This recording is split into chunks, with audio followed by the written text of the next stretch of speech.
Hola, ¿qué tal? Saludos, bienvenidos a esta emisión de Padilla en América a través de Infobae América y a través de economiayfinanzas.net. Muchas gracias por estarnos acompañando. Bueno, hoy es el último viernes antes de las elecciones, el último día hábil antes de las elecciones de Venezuela.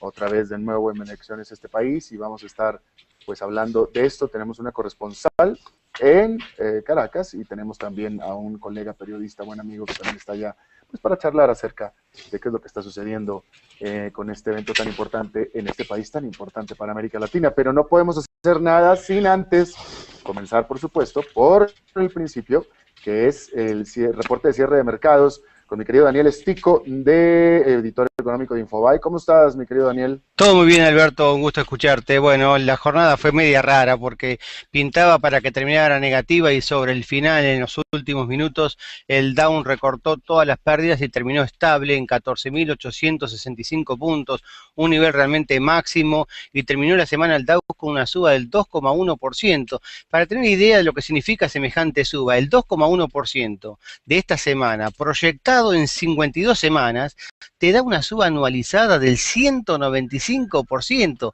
Estamos hablando del principal índice de la bolsa de los Estados Unidos y Ah, pareciera que estuviéramos hablando de bolsas latinoamericanas, ¿no?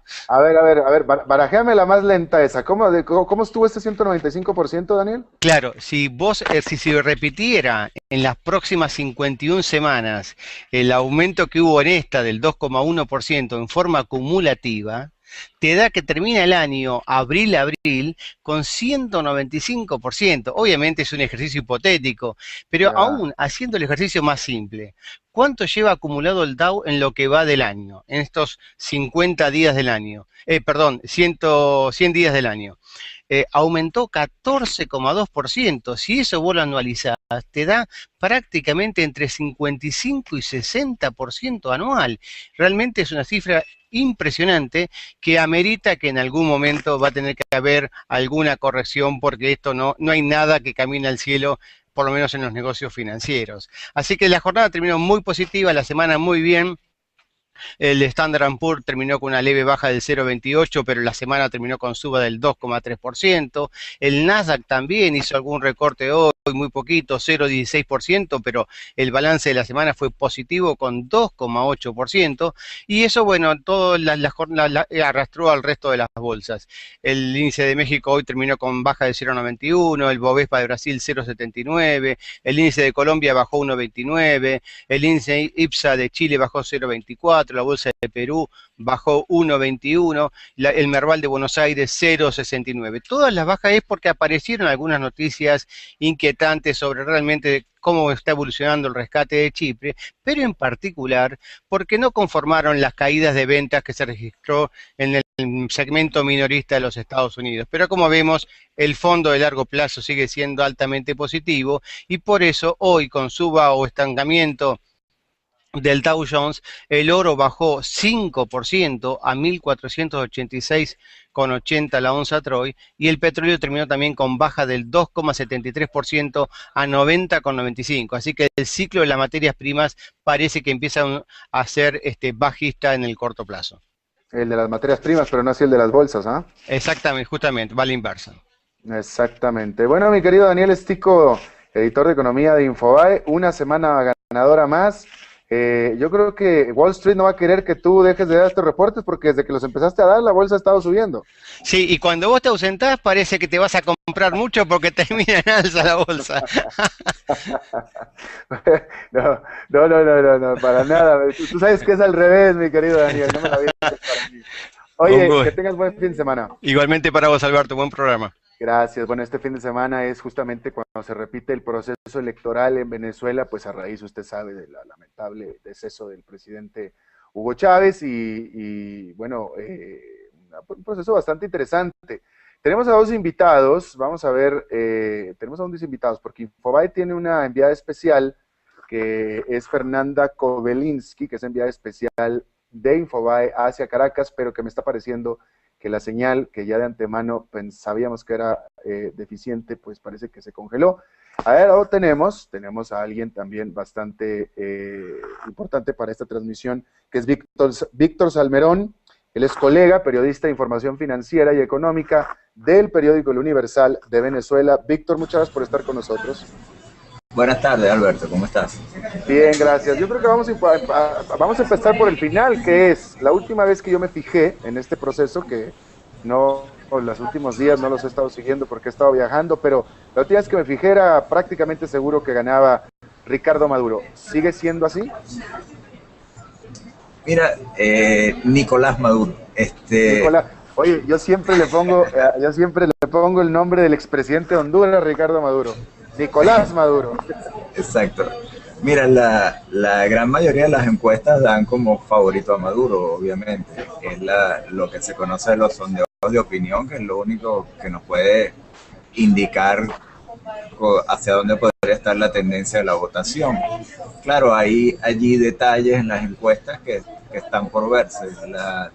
El principal detalle para la fuerza del chavismo es sobre todo si Maduro logra movilizar el voto chavista de la misma manera que lo hacía el presidente Chávez, que era un líder, digamos, histórico para esa fuerza. Si hay una abstención grande en la fila del chavismo, pues posiblemente el resultado podría ser muy ajustado, y hay encuestadores que incluso hablan de una posible victoria de Capriles muy estrecha, ¿no? Pero al día de hoy el gran favorito para resultar ganador el domingo es Nicolás Maduro, ciertamente. Ya. Fernanda Kobelinsky, enviada especial, ¿nos estás escuchando? Sí, muy bien. ¿Ustedes me escuchan bien? Sí, nosotros por lo pronto sí. Vamos a aprovechar que estás en línea a ver cuánto tiempo nos dura esto. ¿Qué es lo que has observado en estos días que has estado allá, Fernanda? Me interesa tu opinión como corresponsal, como visitante. No, pues no está. Entonces me quedo contigo, Víctor Salmerón. Víctor, dime una cosa. Los reportes las quejas que yo leo en Twitter, las denuncias que yo leo en Twitter, incluso no nada más en Twitter, acaba de salir un reporte de Associated Press muy elocuente respecto de la situación económica de Venezuela, respecto de dos cosas fundamentales: los apagones de luz que se dan repetidamente y la escasez de productos básicos que hay en los supermercados. Yo te quiero preguntar primero si esto es cierto y es notable y palpable y real que día a día en Venezuela, en toda Venezuela, hay cortes de luz y escasez de productos básicos en los supermercados. Sí, ciertamente es notable, no tanto en la capital, lo que es Caracas, pero sí hacia el interior del país. Allí la crisis eléctrica, como el nombre que se le da acá, es fuerte, es bastante severa, porque recordemos que en el año 2007 el gobierno estatizó todo el sector eléctrico y creó una gran empresa que se llama Corpoelec, Corporación Eléctrica Nacional. Esa empresa no ha realizado las inversiones que estaban previstas, ha tenido problemas. Es manejada por el hermano de Hugo Chávez, ¿no es cierto? Correcto, ha habido problemas de eficiencia, de déficit de inversión, y eso ha derivado en unos problemas de generación sobre todo. Ahora, también hay que entender que al mismo tiempo el gobierno inyectaba una gran cantidad de gasto público, creaba un programa masivo de vivienda, o sea que de alguna manera impulsó la demanda de electricidad al momento que no tomaba las previsiones para poder equilibrarla con una oferta adecuada. Y la escasez en los supermercados, ¿es cierta también? Es decir, la gente va, es cierto que falta aceite para cocinar, que falta azúcar, harina, etcétera. Sí, básicamente los problemas de escasez nuevamente también están muy centrados, se nota en Caracas, pero más que todo es en el interior del país, porque el gobierno ha hecho un esfuerzo por abastecer la capital más que las otras regiones. Pero hace aproximadamente 10 días se conoció un informe del Banco Central sobre el tema de la escasez que es muy elocuente. Allí habla, por ejemplo, de una escasez muy importante en 10 alimentos básicos. Por ejemplo, en el caso del aceite de maíz, que es el aceite que se utiliza para cocinar, hay una escasez de 75%, es decir, de cada 100 establecimientos donde debería haber aceite, en 75 no había. Dime una cosa, Víctor, porque esto que tú me estás diciendo es inaudito en el resto de América Latina. Es decir, fuera de Venezuela, por más mal que esté la situación, ni siquiera en Argentina, de acuerdo a lo que yo conozco, existe que haya cortes de luz generalizados todos los días y mucho menos escasez de alimentos y mucho menos de alimentos básicos. Entonces, me parece a mí escandaloso algo así. Siendo así, ¿por qué la gente, o sea, en qué están pensando los venezolanos a la hora de preferir votar por más de lo mismo? Déjame lo pongo de esa manera, o sea, por más de lo mismo, porque obviamente Nicolás Maduro representa una continuidad. ¿Por qué es por lo que están votando los venezolanos entonces? ¿Qué los mantiene tan contentos? Mira, hay que entender que la popularidad de un gobierno es multifactorial, o sea, no responde a uno o dos solo factores. Y en el caso de Venezuela hay que analizarlo como que es un país que ha tenido un boom petrolero colosal en estos últimos años, un boom petrolero que ha podido aumentar el consumo de los sectores D y E, que son los más bajos de la población, que es donde está la gran fuerza política del chavismo. Entonces, ese aumento del consumo, aumentos de salario, de transferencias, de pensiones, de becas, ha creado un sistema de lealtad política que yo creo que se mantiene todavía y se nota en las encuestas. Claro, y a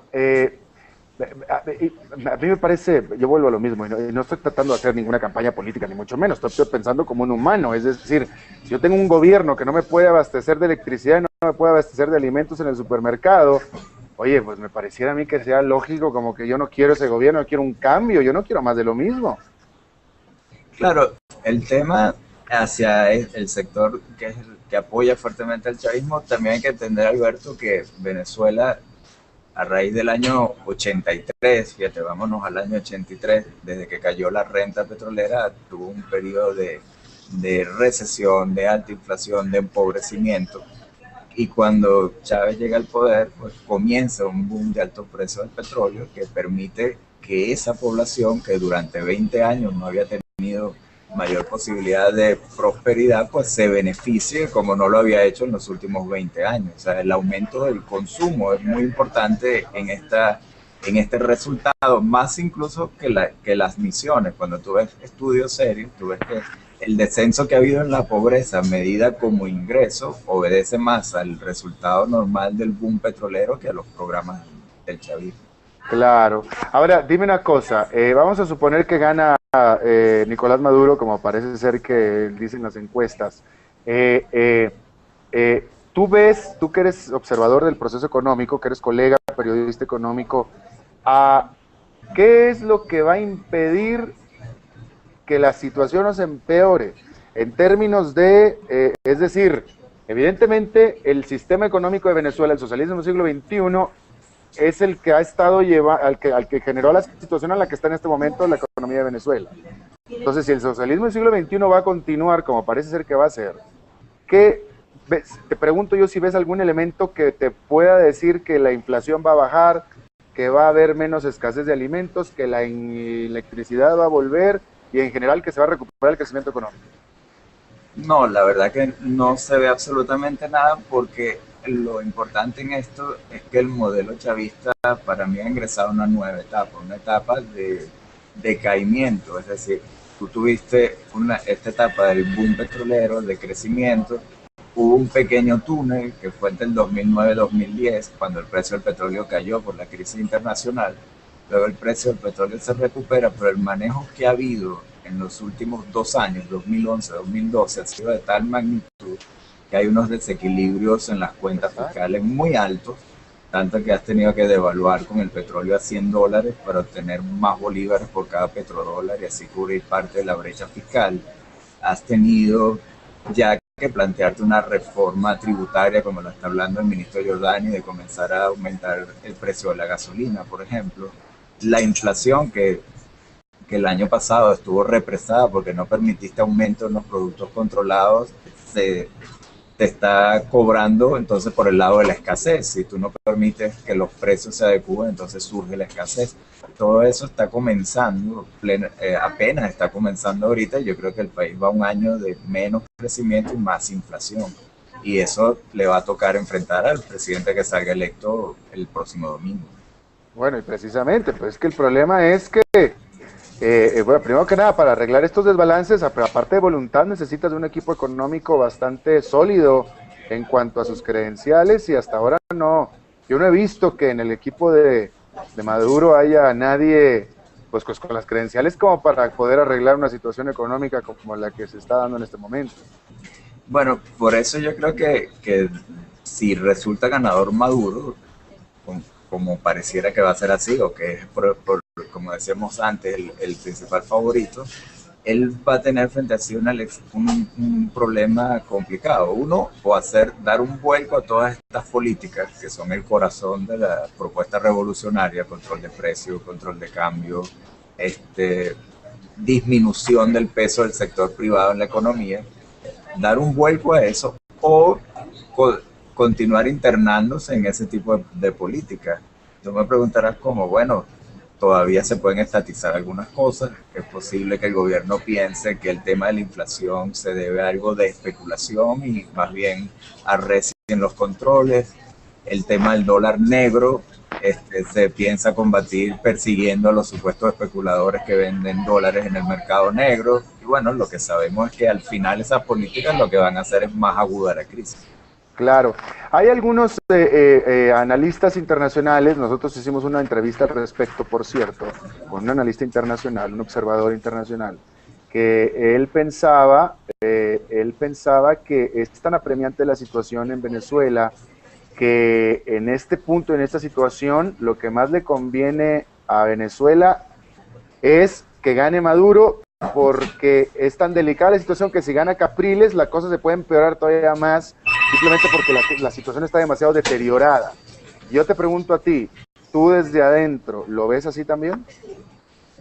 Bueno, es complicado hacer ese tipo de cálculos, ¿no? Yo creo que prever hasta dónde se puede deteriorar un país es impredecible. Ahí está Cuba, está Corea del Norte, pues no sé, por poner ejemplos que tal vez no es el caso. Pero lo que sí es cierto es que de resultar ganador Maduro, pues la situación luce complicada aún con el apoyo que él tiene del control de la mayoría de las instituciones, porque, digamos, él tendría entonces, si quiere comenzar a salir de esta crisis que está comenzando, de esta nueva etapa de decaimiento, que alejarse de las políticas que han sido el corazón de la revolución, y él no tiene, falta ver si va a tener la autoridad, el poder adentro para controlar al partido y las diferentes facciones dentro del chavismo, a ver si él logra imponerse en un cambio de política importante y continuar con el modelo revolucionario. Pues yo creo que al poco tiempo va a tener un recrudecimiento de la crisis. La única ventaja que tendría un cambio o un eventual gobierno de Capriles sería, pienso yo, que él podría aprobar algunas políticas que ya están vedadas para Maduro. Por ejemplo, llegar a un entendimiento con el sector privado, un entendimiento amplio, poder atraer inversión extranjera, plantearse en ir al mercado internacional y lograr una tasa más baja, visto el precio del petróleo actual. O sea, allí podrían plantearse algunas políticas distintas que tal vez podrían suavizar el ajuste si hay un cambio. Claro. Oye, dime una cosa, esto me parece que es un tema importante para el futuro de Venezuela, porque acá en Estados Unidos ya se habla, no en Estados Unidos, los observadores internacionales petroleros hablan de que en los próximos 10, 15 años Estados Unidos va a ser autosuficiente en petróleo, por tanto dejaría de importar petróleo de todas partes, incluyendo de Venezuela.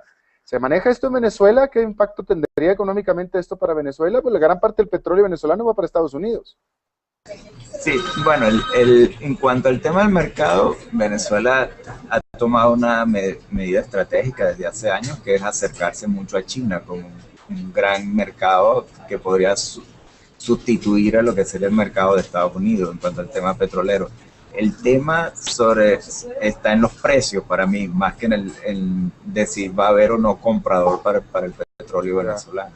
El problema es que en la actualidad Venezuela necesita un barril de al menos $90 para no tener una crisis profunda en temas fiscales. Es decir, su dependencia sobre el precio del petróleo se ha acentuado tanto que si esas exportaciones de Estados Unidos, autosuficiencia de Estados Unidos, redundan en un petróleo, digamos, estabilizado alrededor de $80, ese es un precio crítico para el modelo revolucionario. Claro, por supuesto. Bueno, pues Víctor Salmerón, ya veremos la próxima semana, el lunes, a ver de qué estamos hablando. Te agradezco muchísimo tu buena intención y tu buena disposición de hablar con nosotros, Víctor Salmerón, periodista, colega económico del Diario Universal de Venezuela. Muchas gracias. Muchas gracias, Alberto. Hasta luego. Gracias, hasta luego. Bueno, y a ustedes los invito a que participen, que nos sigan, que interactúen con nosotros a través de nuestra página de Facebook en Padilla en América, Facebook Padilla en América, donde pueden dejar sus comentarios, como lo han estado haciendo. Muchas gracias, por cierto, y por eso dejen sus comentarios y sus preguntas, sus deseos de temas, sus propuestas, y con todo gusto trataremos de darles seguimiento. Bueno, y muchas gracias por habernos acompañado. Un saludo desde Bogotá. La próxima semana nos vemos por ahí en Medellín. Seguiremos transmitiendo como siempre. Nos vemos en la próxima. Buen fin de semana y que la pasen muy bien. Se terminó estable en 14.865 puntos, un nivel realmente máximo, y terminó la semana el Dow con una suba del 2,1%. Para tener idea de lo que significa semejante suba, el 2,1% de esta semana, proyectado en 52 semanas, te da una suba anualizada del 195%. Estamos hablando del principal índice de la bolsa de los Estados Unidos y pareciera que estuviéramos hablando de bolsas latinoamericanas, ¿no? A ver, barajéame la más lenta esa. ¿Cómo estuvo este 195%, Daniel? Claro, si se repitiera en las próximas 51 semanas el aumento que hubo en esta del 2,1% en forma acumulativa, te da que termina el año abril-abril con 195%. Obviamente es un ejercicio hipotético, pero aún haciendo el ejercicio más simple, ¿cuánto lleva acumulado el Dow en lo que va del año, en estos 50 días del año? 100 días del año. Aumentó 14,2%. Si eso vos lo anualizás, te da... Bien, a un colega periodista, buen amigo que también está allá, pues para charlar acerca de qué es lo que está sucediendo con este evento tan importante en este país tan importante para América Latina. Pero no podemos hacer nada sin antes comenzar, por supuesto, por el principio, que es el reporte de cierre de mercados con mi querido Daniel Estico, de editor económico de Infobae. ¿Cómo estás, mi querido Daniel? Todo muy bien, Alberto, un gusto escucharte. Bueno, la jornada fue media rara porque pintaba para que terminara negativa y sobre el final, en los últimos minutos, el Dow recortó todas las pérdidas.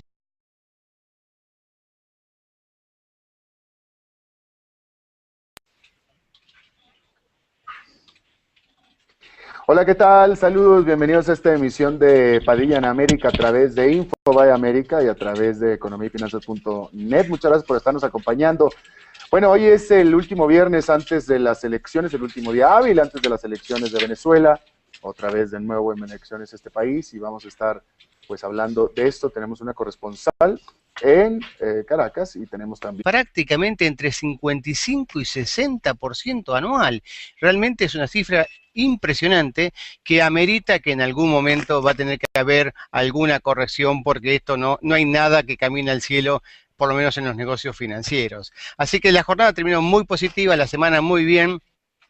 El Standard & Poor's terminó con una leve baja del 0,28, pero la semana terminó con suba del 2,3%. El Nasdaq también hizo algún recorte hoy, muy poquito, 0,16%, pero el balance de la semana fue